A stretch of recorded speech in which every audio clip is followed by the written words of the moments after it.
ikutan aku jalan-jalan lagi yuk. Nah, kali ini aku mau ngajakin teman-teman untuk lihat pameran yang ada di Galeri Perpustakaan Kota Bogor. Nah, ini aku isi buku tamu terlebih dahulu. Jadi, jika kita ingin melihat pameran yang ada di Gedung Perpustakaan Kota Bogor, kita harus daftar dulu di websitenya bumiparawira.com. Nah, ini. Kita klik, nah nanti akan muncul seperti ini. Habis itu kita klik nama, kemudian email,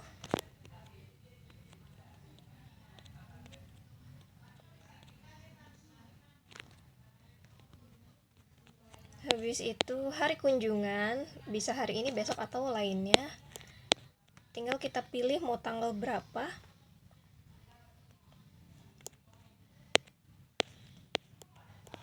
Nih, kita juga bisa ngeset, milih dengan didampingi oleh tour guide atau tanpa tour guide. Nah, ini jam-jamnya. Nah, aku pilih yang tanpa tour guide. Nih, kita bisa mesen satu orang itu untuk 10 tiket. Dan aku pesan untuk 3 orang. Klik menyetujui, lalu pesan tiket. Nah, kuota penuh di tanggal sesi tersebut, jadi kita harus cari tanggal lainnya, guys. Jadi ini tuh selalu penuh gitu, full book terus. Coba kita coba-coba aja dulu, guys. Oh, habis juga.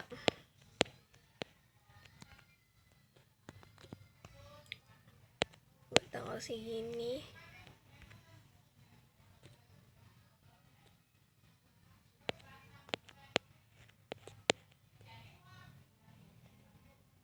Pokoknya cari tanggal yang available gitu, guys. Nah, jika kalian sudah berhasil daftar, nanti bakalan dapat digital tiket kayak gini. Nah, jangan lupa untuk di screenshot karena tiket ini yang akan di scan pada meja registrasi yang ada di Perpustakaan Kota Bogor. Nah, kali ini aku dapat di sesi jam 9 dengan menggunakan tour guide. Jika kalian lupa untuk screenshot tiket tersebut, maka kalian bisa registrasi dengan menyebutkan nama dan alamat email.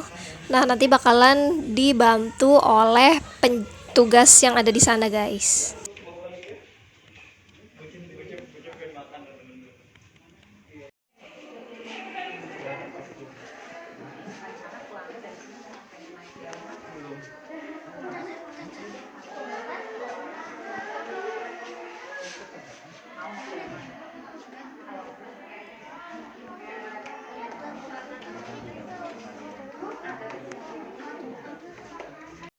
Ibunya sudah, Kak. Kalian itu sudah registrasi? Oke. Jadi kami ada ketentuan di sini, mohon dibaca terlebih dahulu. Nah, sudah pukul 9, ini kita disuruh berkumpul untuk segera memasuki ruangan pameran oleh tour guide kita.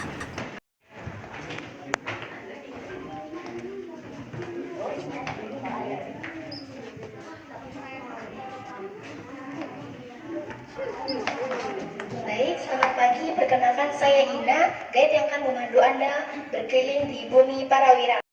Seniman, pelaku kreatif, dan juga ahli sejarah. Di belakang sana terdapat tulisan-tulisan atau pihak mana saja yang membantu kerjasama hingga tercipta.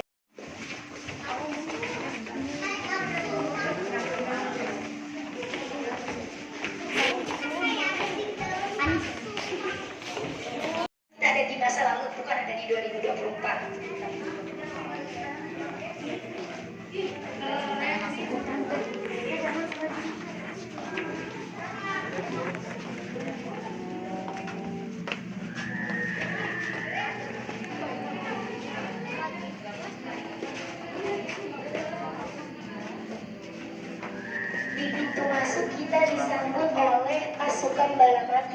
Pasukan berkuda ini adalah pasukan bala mati, pasukan khusus yang membantu sang Prabu atau Raja Kerajaan Pajajaran untuk berperang di medan perang. Di sebelah kanan saya terdapat dua naskah kuno, yaitu naskah Carita Parahyangan yang menceritakan mengenai kehebatan raja-raja di zaman Kerajaan Pajajaran. Naskah ini juga menceritakan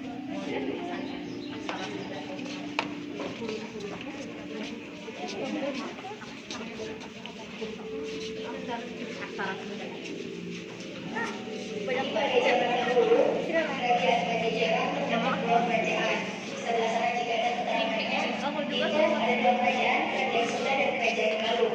Kerajaan Sunda ini katanya di sini, tempat yang kita tinggal sekarang, yaitu Pakuan, Bogor. Untuk Kerajaan Galuh, ibu kotanya di Ciamis. Pada suatu masa dipercayalah Pangeran Jayadewata yang dipercaya untuk menyatukan dua kerajaan tersebut. Sebenarnya dua kerajaan tersebut masih satu saudara, hanya dipisahkan oleh dua pemerintahan. Lalu Pangeran Jayadewata dipercaya untuk mempersatukan dua kerajaan tersebut, dan bersatunya kerajaan tersebut ditandai dengan penobatan Pangeran Jayadewata sebagai Raja Pakuan Pajajaran yang bergelar Sri dan juga dari Prabu Siliwangi. Pajajaran. Jadi tongkat ini yang digunakan oleh raja sebagai senjata dan juga tombak seperti ini. Ini adalah menyerupai tongkat Trisula karena terinspirasi dari jenis ini berbeda dengan pasukan yang menyambut kita tadi. Ini adalah prajurit keraton yang menjaga tempat tinggal dari Prabu. Saya akan kembali untuk bapak ibu yang membawa anak, mohon diperhatikan anaknya ya, jangan sampai menyentuh koleksi. Tapi untuk berfoto dan video itu dipersilakan. Ini di sebelah sana atau ini dalam lukisan tersebut adalah kejadiannya di Pelabuhan Sunda Kalapa. Jadi kerjasamanya antara Kerajaan Pajajaran dan juga Kerajaan Portugis. Karena ini merupakan perjanjian internasional pertama di Indonesia, sebagai tanda peringatannya, sebagai tandanya lalu dibuatlah ini prasasti Padrau. Padrau dalam bahasa Portugis artinya batu atau monumen peringatan. Prasasti Padrau. Kalau Bapak Ibu ini buku cerita rakyat mengenai Kerajaan Pajajaran, kalau ini boleh dibuka-buka. Ini judulnya Babat Pajajaran. Barangkali Bapak Ibu ada yang ingin membeli untuk anak-anaknya. Lalu di sebelah sini koleksi menceritakan mengenai Prabu Surawi Sesa. Jadi saat perjanjian internasional tadi, Prabu yang bertugas sebagai raja itu sudah bukan Prabu Siliwangi, tapi sudah digantikan oleh anak dari Prabu Siliwangi, yaitu Prabu Surawi Sesa. Di sini Prabu mati yang tadi ada di depan. Betul, yang tadi berkuda. Di sini ada menggunakan atribut perang seperti itu. Di belakang sana, prasasti batu tulis. Prasasti batu tulis ini sebuah tanda peringatan yang dibuat pada masa Prabu Surawi Sesa, putra mahkota dari Prabu Siliwangi tadi, sebagai permohonan maaf dari Prabu Surawi Sesa karena beliau merasa tidak bisa mempertahankan kerajaannya. Dua pelabuhan penting berhasil direbut, yaitu Pelabuhan Kalapa dan juga Pelabuhan Malaka. Ini hanya replika, untuk aslinya terdapat di batu tulis, ada prasasti batu tulis. Yang di sebelah sini ini boleh disentuh, ada suaranya, boleh didengarkan. Katanya mana? Jika ada yang ingin mendekat.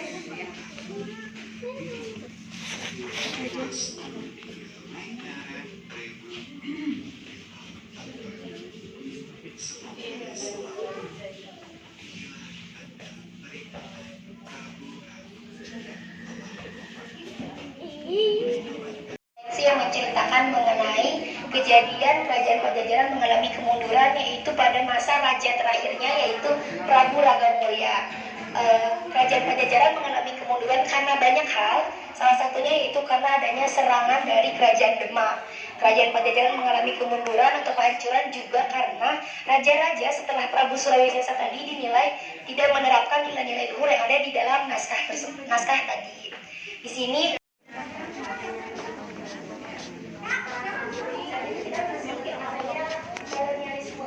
satu abad setelah hancurnya Kerajaan Pajajaran, terdapat penjelajah Belanda menemukan prasasti batu tulis tadi, Bu. Prasasti batu tulis ditemukan di hutan belantara seperti oleh penjelajah Belanda, dan beliau meyakini bahwa di tempat ini pernah ada kerajaan yang sangat besar, pernah ada pemukiman. Lalu beliau melaporkan kepada gubernur Hindia Belanda, lalu dibangunlah yang kota Bogor seperti saat ini. Salah satu pembangunannya yaitu pembangunan Reikenzow Palace atau kita kenal dengan Istana Bogor. Di sini adalah desain pertama dari Istana Bogor. Itu saat itu seperti ini desainnya dengan 2 tingkat.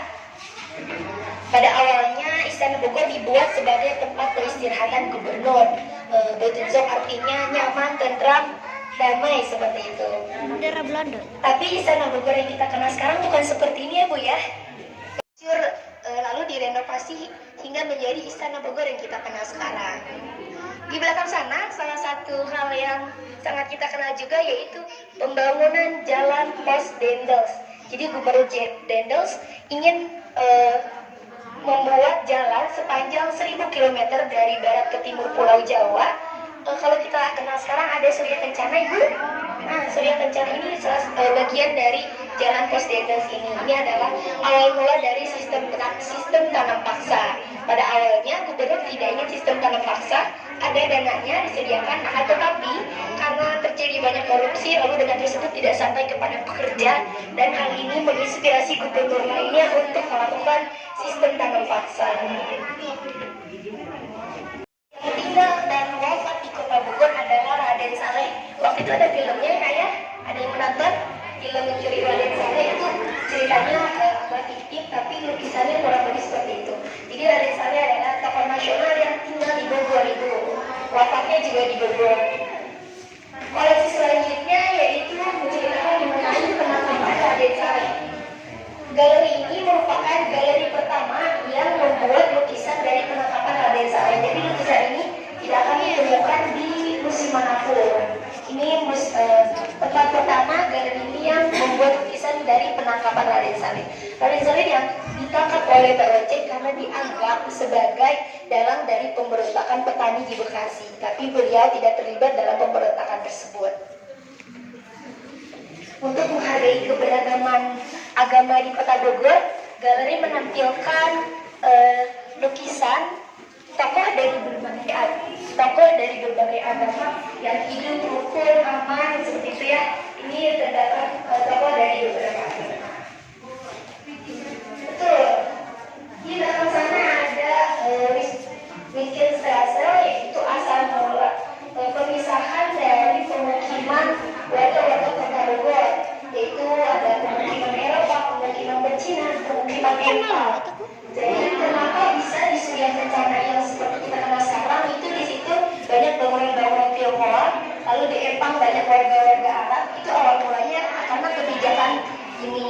Belanda tidak ingin rakyat Kota Bogor itu bersatu melawan mereka. Jadi dipisah-pisahkan antara gedung pemerintahan, antara tempat tinggal rakyat, antara dipisahkan berdasarkan etnisnya. Kita beralih ke sebelah sini. Salah satu tokoh nasional juga yang tinggal di Kota Bogor adalah Tirto Adisuryo. Tirto Adisuryo ini merupakan perintis surat kabar di Indonesia. Di Indonesia Ibu ya, bukan di Bogor. Jadi tokoh Bogor yang berkiprah di nasional. Seperti itu adalah Tirto Adisuryo. Beliau tinggal di Bogor juga. Bapak Tirto Adisuryo ini dianugerahi oleh pemerintah sebagai Bapak Pers Indonesia, dan juga beliau pahlawan nasional. Beliau seorang organisatoris yang sangat hebat. Ini menggambarkan beliau sedang menyusun ADAR. Itu menampilkan sekolah yang kita kenal sekarang dengan Sekolah Kesatuan Bogor Ibu. Jadi Sekolah Kesatuan Bogor awal mulanya tadi kita sudah memasuki area kolonialisme, sebelah sini kita sudah memasuki area pendudukan Jepang. Pendudukan Jepang kan kita dijajarnya sama Belanda dan juga Jepang ya Bapak Ibu. Ini awal mula dari Sekolah Kesatuan Bogor. Saat sebelum kemerdekaan pendidikan sangat sulit, Bapak Tung Chun Pok itu membuat sekolah gratis untuk putra-putri dari bangsa Tionghoa seperti itu. Pada masa pendudukan Jepang sekolah ini ditutup dan dibuka kembali pada agresi militer Belanda. Bapak Ibu tahu pasar Cumpok? Cumpok. Nah, pasar Cumpok itu awalnya lahan dari Bapak Cumpok, pendiri Sekolah Kesatuan ini. Lalu lahannya dihibahkan yang sekarang kita kenal dengan Pasar Cumpok. Jadi ini awal mula dari Sekolah Kesatuan Bogor. Beliau mendirikan sekolah gratis. Ada yang tahu ini gimana? Zeni. Ya? Ya, namanya apa Ibu? Zeni. Ya, betul. Saat ini kita kenal dengan Museum Peta, Museum Pembelaan Tanah Air.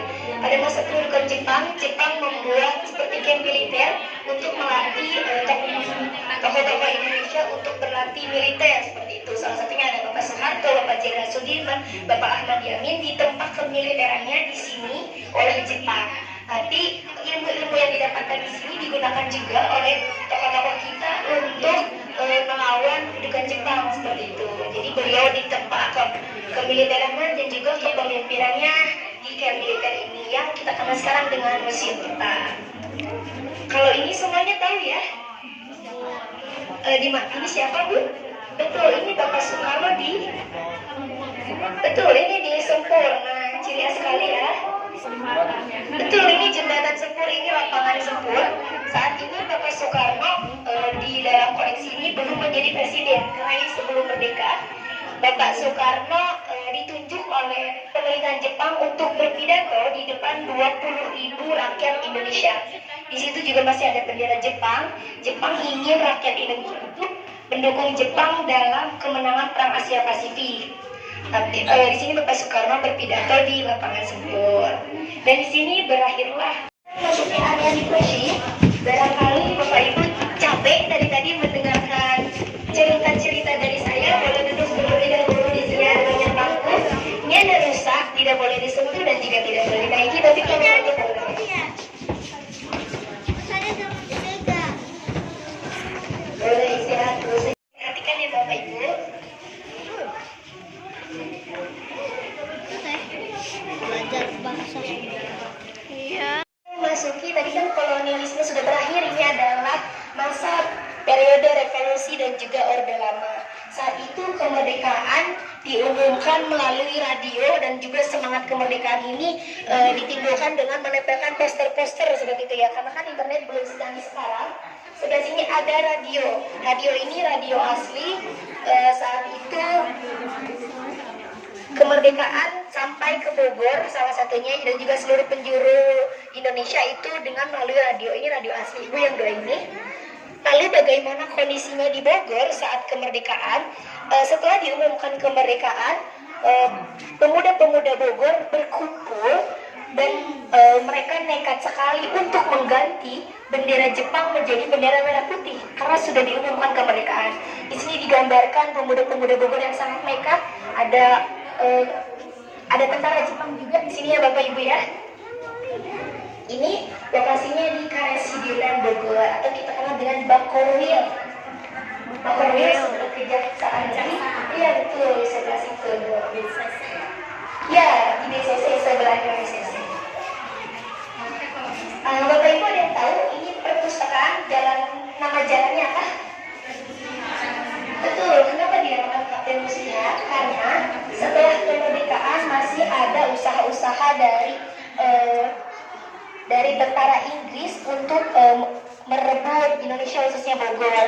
Di sekitar jalan sini, yaitu tepatnya di sekitar Jembatan Merah, di alun-alun, itu terjadi serangan tentara Inggris dan dilawan oleh tentara-tentara Indonesia. Kapten Muslihat gugur, Kapten Muslihat ditolong oleh adiknya, sempat dibawa ke rumahnya yang dokter bernama Dr. Marzuki Mahdi.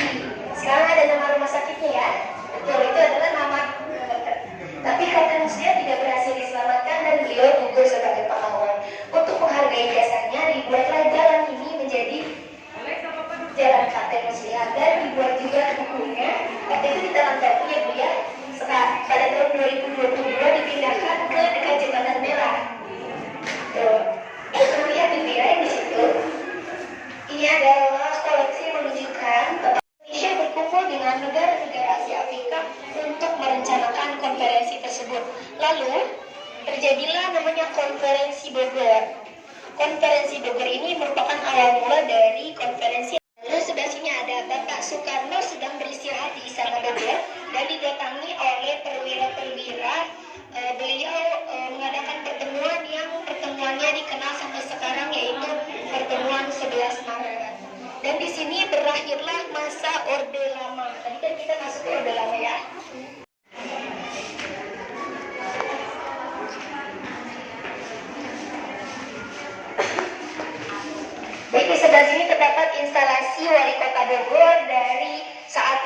periode Orde Baru sampai saat ini, yaitu Bapak Bima Arya. Di sini terdapat profil dan juga prestasi-prestasi dari wali kota kita yang sangat hebat. Boleh dibantu terlebih dahulu karena cerita ke depan kita akan membahas mengenai wali kota Bogor. Coba lihat.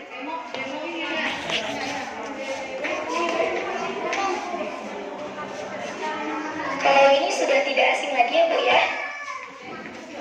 Pasti kenal semuanya di sini kalau warga Kota Bogor. Jadi pembangunan Tugu Kujang pada tahun 1982 itu awal mulanya hanya seperti ini. Kujang ini belum terpasang, baru terpasang saat peresmian. Jadi di depan masyarakat Kujang seberat 700 kilo ini dipasang dengan bantuan helikopter dari Lanut Atang Sanjaya. Jadi tidak langsung jelek gitu ya. Dipasangnya peresmian, Kujangnya belum terpasang. Bapak Ibu tahu Piala Adipura? Ya, Piala Adipura berhasil didapatkan ke Bogor sebanyak saat itu 3 kali, dan pertama kali didapatkan pada masa wali kota.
Siapa coba Clau?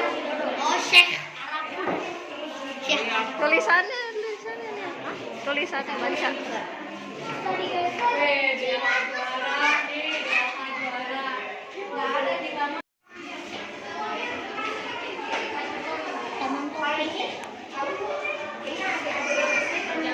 Raja Salman.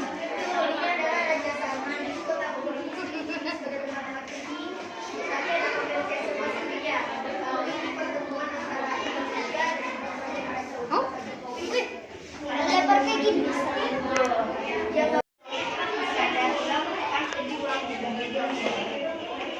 Ternyata bukan rusak. Sempat-sempatnya megang HP. Woi, sempat-sempatnya megang HP. Bapak Bima Arya.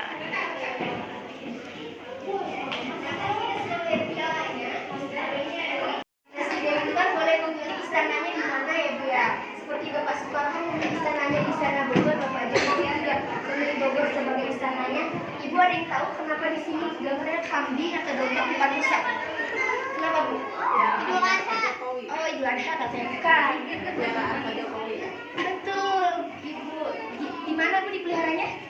Istana kayak apa dekat gerbang gitu? Ya, di sekitar, jadi kan Istana Bogor itu ada tempat yang tinggal kediaman Bapak Jokowi dan juga keluarga. Salah satu peliharaan beliau adalah ini. Jadi kenapa tidak rusak di sini? Jadi kemarin ada yang nanya soalnya kenapa nggak rusak? Kan rusaknya ada yang tadi ya Bu ya? Sudah, seperti itu. Kalau ini Bapak Jokowi dengan Bapak Bima Arya, berusukan ke Pasar Bogor. Ini adalah instalasi Bogor Kota Hujan. Payung menggambarkan Bogor sebagai kota hujan, yang bling-bling biru ini menggambarkan Bogor sebagai kota petir. Ini kan banyak petir ya. Bogor ini pernah masuk rekor dunia Bu, dengan kota yang memiliki petir terbanyak. Angin tuh belum tinggal angin.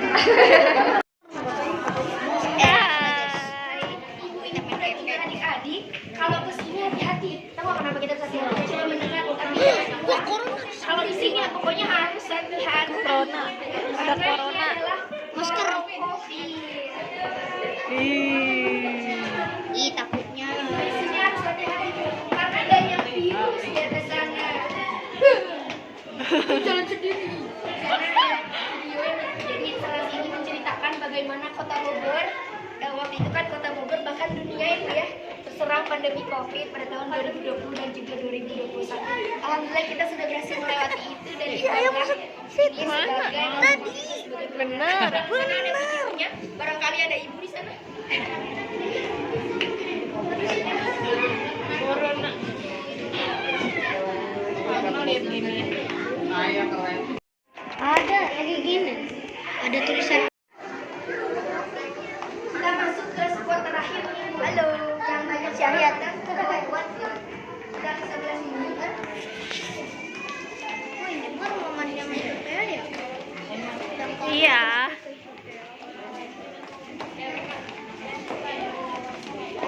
Pede. Yang kita ini ke sini. Yang 9 bukan tiang ini, tapi kan lawang salahkan. Lawang itu namanya Lawang.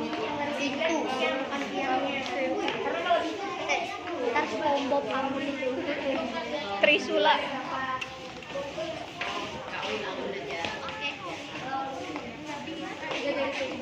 ya, jadi 9 itu bukan tiangnya. Tapi setelah 9 yang banyak ke lawang. Ini ada peta Kota Bogor dari zaman Kerajaan Pajajaran sampai sekarang.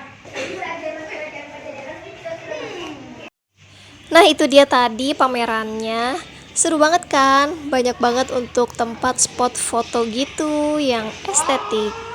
By the way, untuk masuk ke perpustakaan maupun ke galeri tersebut itu gratis ya guys. Habis lihat pameran, aku sempetin dulu untuk baca buku di perpustakaannya.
Ini buku rekor, guys. Lebarnya segimana? Segini, Cok.